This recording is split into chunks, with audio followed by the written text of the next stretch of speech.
በስመ አብ ወወልድ ወመንፈስ ቅዱስ አሐዱ አምላክ አሜን። ሰላም አምላክ ምስ ኩላህና ይኹን። ስድራለሉ እግዚአብሔር ከመይ ውዒልኩም እምበኣርከስ ንሎማዓንቱን ከም ፍቃድ አምላክ ሰማዕትነት ኣየምልጥኩም ካብ ትብል መጽሓፍ ብቅዱስ ዮሐንስ አፈወርቂ ዝተጻሕፈት ፍሉይ ቤት ፍርዲ ብዝብል መንፈሳዊ ጽሑፍ ሒዘልኩም ከቐርብ እሞ ንኽትከታተሉኒ ብኽብሪ ይዕድም። ፍሉይ ቤት ፍርዲ መብዛሕተና ኣሕዋትና ንምሕማይ ቅልጡፋት ኢና። ኣብ ዓይንና ዘሎ ጉንዲ ገዲፍና ናይ ሓውና ደሰር ንምውፃእ ኢና ንህወኽ። ኣብ ልዕሊ ኣሕዋትና ንምፍራድን ንሓዋትና እውን ንምኽናን ጸደፍደፍ ኢና ንብል። ሓወይ ፍርዲ ናይ እግዚአብሔር ደኣ እምበር ናትካ ስልጣን ኣይኮነን እሞ ተጠንቀቕ። ሓፍተይ ንስኺ እውን ኣብ ዝፋን ኣምላኽ ንምቕማጥ ኣይትሕሰቢ። ክብር ሓወይ ምፍራድ ድዩ ደስ ኢልካ? ከምኡ እንተኾይኑ ዋላ ሓንቲ ወቐሳ ዘይብሉ እኳ ደኣስ ብዙሕ ጥቕሚ ዝርከበሉ ናይ ምፍራድ መሰል ኣለካ። ኣብ ልዕሊ ነፍስኻ ክትፈርድ ትኽእል ኢኻ እሞ ከፍበል። ካብ ኩሉ ኣቐዲምካ ናይ በደልካ መዝገብ ኣብ ቅድሚኻ ግበሮ። ነፍስኻ ዝሰርሐቶም ነገራት ኩላቶም ብጥንቃቐ መርምር። ብድሕሪ እዚ ኦ ነፍሰይ ስለምንታይ ኢኺ ነዞም በደላት እዚኣቶም ዝፈጸምኪ በላ? ዝበደለትሉ ምኽንያት ገዲፋ ኣብ ልዕሊ ካልኦት ምምኽናይን ኣብ ልዕሊ ካልኦት ምፍራድን እንተ ጀሚራ ብናትኪ ገበን ደኣ እምበር ብናይ ካልኦት ገበን ኣይኮንክን ተኸሲስኪ ዘለኺ። ኣብዚ ቤት ፍርዲ መጺእኺ ዘለኺ እውን ብዛዕባ ካልኦት ሰባት ንምምስካር ኣይኮንክን። ስለዚ ንገርኒ፣ ስለምንታይ ኢኺ ነዚ ኩሉ በደል ዝበደልኪ? ስለምንታይ ኢኺ ነዚ ኩሉ ጌጋ ዝፈጸምኪ በላ? ኩሉ ሻዕ ከምዚ ዝኣመሰለ ኣጨናቒ ሕተታ ሓፊራ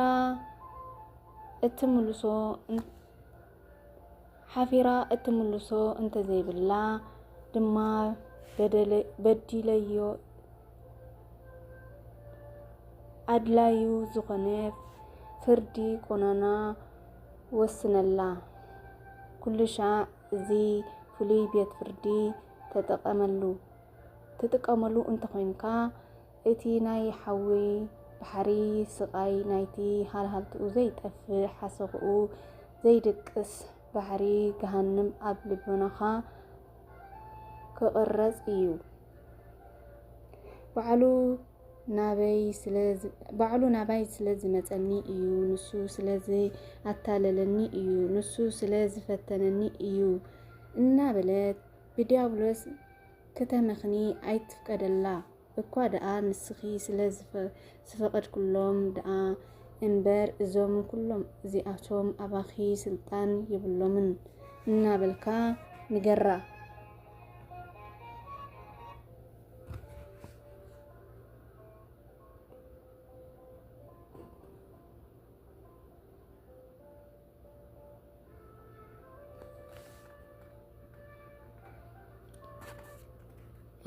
ኣነ እኮ ኣብዚ ሓጢኣት ዝመልኦ ዓለም እየ ዝነብር ዘለኹ።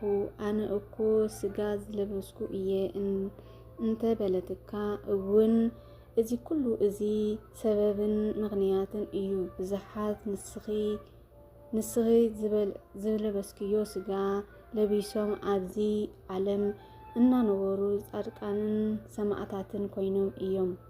ንስኺ ንባዕልኺ ሓደ ግዜ ጽቡቕ ስራሕ ክትገብሪ እንተለኺ እዚ ሕጂ እተመኽንሉ ዘለኺ ስጋ ለቢስኪ ኢኺ በላ።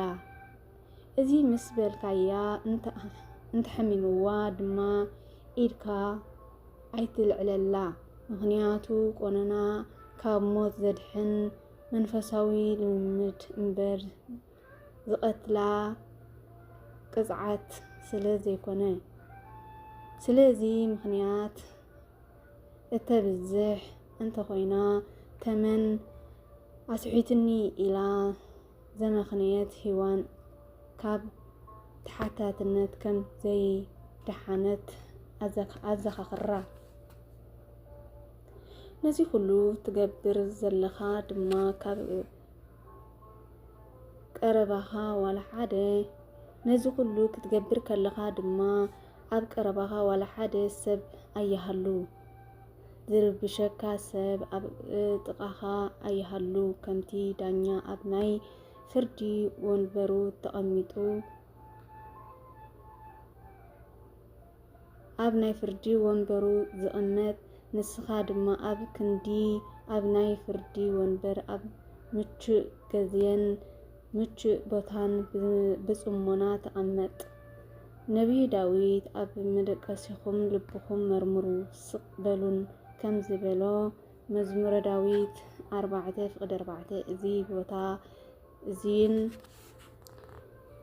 ግዜ እዚን ካብ ኩሉ ንላዕሊ ዝስማማዕ ግዜን ቦታን ስለ ዝኾነ ደራርካ ድሕሪ ምብላዕኻ ኩሉ ሻዕ ነዚ ናይ ፍርዲ ወንበር ናብ መደቀሲኻ ሒዝካዮ ኪድ ዕለት ዕለት ከምዚ እንተ ጌርካ ሐዋርያ ቅዱስ ጳውሎስ ግናኸ ኣብ ርእስና እንተ ንፈርድሲ ኣይምተኾነናን ኔርና ከም ዝበለ ቀዳማይ ቆሮንጦስ ምዕራፍ 11 ፍቕዲ 31 ኣብቲ ዘፍርሕ ናይ ፍርዲ ወንበር ብዘይ ፍርሓት ክትቀውም ኢኻ።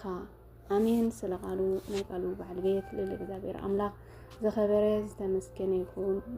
ናይ አቦና ቅዱስ ዮሐንስ አፈወርቂ በረከታ ይፈለና። አሜን። ወስብሐት ለእግዚአብሔር ወለወላዲቱ ድንግል ወለመስቀሉ ክቡር አሜን።